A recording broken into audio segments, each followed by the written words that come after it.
agent commissions, or have people come in and out of your home. Sell your house the easy and happy way. That's sellersadvantage.com. Watch Off the Clock today at 2 on KTLA 5.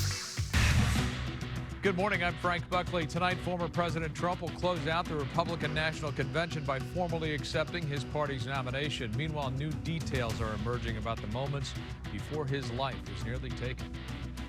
Good morning, I'm Omar Lewis. A double blow for President Joe Biden, testing positive for COVID-19 and facing growing pressure from some prominent members of his own party to drop out of the race for re-election. We'll tell you what former President Barack Obama is now reportedly saying about the campaign concerns. Coming up next. And good morning, I'm Lena Bervin here in Van Nuys. Coming up next, the LAX board is considering today an additional $400 million to complete the People Mover project, plus a new deadline on when it will finally be done. That's next. Good morning, everyone. I'm Lou Parker in This Morning for Jessica Holmes. The 4th of July turned out to be a better holiday than one local gambler planned. Their lucky story coming up. Good morning, I'm Olivia DiBortoli. Peter Pan is at the Pantages. Peter gets to fly, but Hook gets to ride around on this thing. More from Peter coming up. Good morning, everyone. Coming up, they host the hit survival show Surviving Man. Carrie Kasem and Ashba join us live to talk all about it. That's coming up in the Entertainment Report. Stay tuned.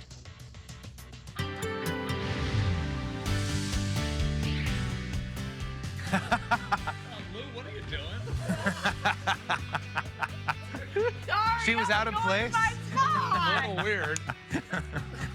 Sometimes these things happen. Hi. Good morning. Good morning, I'm Kirk Hawkins filling in for Mark Kriske. We're talking about the beginning of a heat wave on this Friday Eve. Good Thursday morning to you. Lou Parker says it feels like Friday already, I think. Yes, for sure. Along with the zone forecast for today. The beginning of a heat wave, 73 degrees along the coast expected, 85 downtown LA, 97 in the San Fernando Valley, 85 in Orange County. Now, already today, in some cases, we're 5 to 10 degrees above normal, and the heat is only going to kick up even more. Inland Empire today, 99, 105 in the high desert. We're seeing a chance of thunderstorms accelerating to more areas. I'll have more details on that coming up. For now, Frank, back to you. 4 people are recovering this morning after being shot overnight at a bus stop in LA's Westlake district. The victims were standing on the sidewalk near the intersection of Wilshire Boulevard and South Alvarado Street when 2 suspects walked up and started shooting. 3 of the victims were transported to a hospital in stable condition. A 4th person treated at the scene. Innocent bystanders were near that shooting, including local food vendors and their children who were sitting inside a van. That van was riddled with bullets. Fortunately, no one was injured. 2 suspects were taken into custody. The LAPD believes the shooting is gang-related. Also this morning, President Biden is facing growing calls for him to quit the race, even from additional senior Democratic leaders on Capitol Hill. He had to cut short his campaign visit to Las Vegas after testing positive for COVID-19. KTLA 5's Omar Lewis in our newsroom with more for us this morning. Hi, Omar. Good morning, Lou. As President Biden isolates at his home in Delaware from COVID-19, he continues to be isolated by some prominent members of his own party. This morning, the Washington Post is reporting that former President Barack Obama is saying that Biden needs to seriously consider his viability in the race and that his path to victory is diminishing. This is video of President Biden returning to his Delaware home last night, boarding Air Force One. He canceled a campaign event in Las Vegas yesterday after receiving that positive COVID test. He told reporters that he feels good. However, earlier in the day, Representative Adam Schiff of Burbank became the 21st Democrat to urge the president to end his campaign for re-election. Schiff saying in a statement that it's time for Biden to, quote, pass the torch. We spoke to Loyola law professor Jessica Levinson, who says this increasing pressure will continue to create uncertainty in the Democratic Party. Meanwhile, in an interview, the president said if doctors advised him, a medical condition would be the catalyst to prompt him to get out of the race.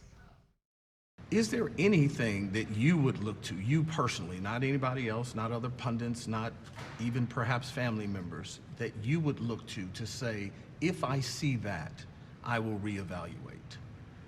if there had some medical condition that emerged. If the doctors came to me and said, you got this problem, that problem.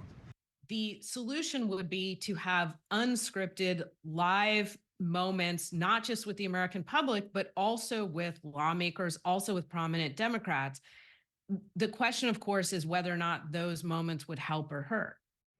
And more calls of concern from prominent Democrats to tell you about here this morning. According to CNN, former House Speaker Nancy Pelosi privately telling President Biden in a recent conversation that polling shows that he would not beat Donald Trump, and those results could ruin the chances of Democrats winning the House in November. Senate Majority Leader Chuck Schumer also expressing similar concerns in a private meeting with the president, according to reports.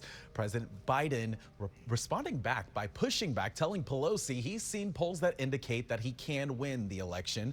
Meanwhile, Jeffrey Katzenberg, the co-founder of DreamWorks and Biden's current campaign co-chair, traveled to Las Vegas to speak with the 81-year-old commander-in-chief before his COVID diagnosis, informing him that donations are drying up due to those continuous concerns about the president's age and his health. We can also tell you here that this is the third time the president has had COVID-19. He's said to be vaccinated and fully boosted. The White House says the president will continue working while isolating, and his staff says he will be back.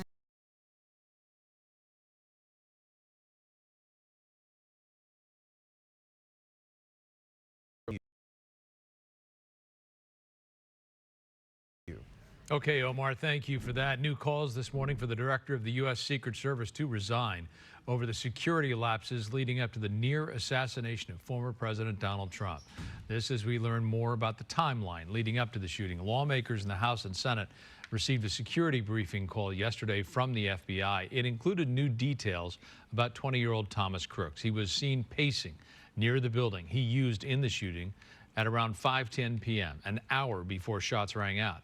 That's when Crooks was flagged and named a person of interest. He was spotted again around 5:30 with a rangefinder. And then 20 minutes before shots were fired, he was seen on the roof by the U.S. Secret Service. He fired his first shots at 6:12 p.m. before being taken out by a sniper 26 seconds later. In light of the timeline, the director of the Secret Service faced more calls to resign. Senators confronted her yesterday during the Republican National Convention. This is exactly what you were doing today on the call. Stonewalling. Attempt. You owe the people answers. You owe President Trump answers. We need to find out answers, and we've got to have them fast. Authorities have accessed Crooks' phone, which reveals he looked up the dates and schedules of both President Biden and Mr. Trump, as well as other D.C. leaders. A motive for the shooting remains unclear. Today, LA World Airport's officials are considering the approval of another $400 million to finish the delayed LAX people mover. It'll bring the total cost of the project to nearly $3.4 billion. KTLA's Alina Obovian live in Van Nuys with more for us. Alina, good morning.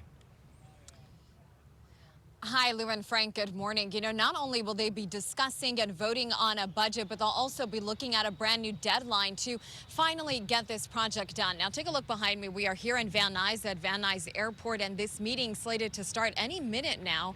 The additional $400 is not just to complete the project, but also to settle some legal issues with the contractor. According to a report from LA World Airport CEO John Ackerman, the additional funding is needed to address claims filed by the contractor LAX Integrated Express Solutions over issues related to compensation, production, and timeliness. The board in May already approved some $200 million in additional money for the project, including the $400 million being considered today, bringing the total for the settlement alone to $550 million. If the board today approves the money, the project would then have a new completion date in mind, December 8, 2025, already considered pretty delayed. Also taking the budget to $3.34 billion from the original $2.9 billion. The People Mover is part of LAX's larger $30 billion update project. The airport broke ground on the People Mover back in March of 2019. Eventually, it will carry some 30 million passengers a year, resulting in 117,000 fewer vehicle miles traveled per day. It's an electric train system, about 2.5 miles of elevated rail, originally scheduled to be complete this year. Even Even though it's been significantly delayed, the project is still aimed at being ready just in time for the 2026 FIFA World Cup and also for the 2028 Olympic and Paralympic Games. With any government, there's a lot of oversight just to make sure that everything is done correctly and there's checks and balance. So absolutely, it might take a little longer, but the full effort is to get it done. And hopefully that'll get approved and we'll move forward. Now back out here live, the meeting is about to start, but we're told that this specific item is number 28 on the agenda list, so it may take some time for them to get to it, also opening up some space for public comment. And if they do vote and get this approved today, as far as the additional $400 million, that will then have to go before the LA City Council to approve. I'm Lena Bourbon reporting live this morning here in Van Nuys, KTLA 5 News. All right, Alina, thank you for that. All right, Kirk Hawkins in the house. Good to see you. Hey, good to see you. Great to be here. Glad that Lou was a little excited earlier. I was very excited.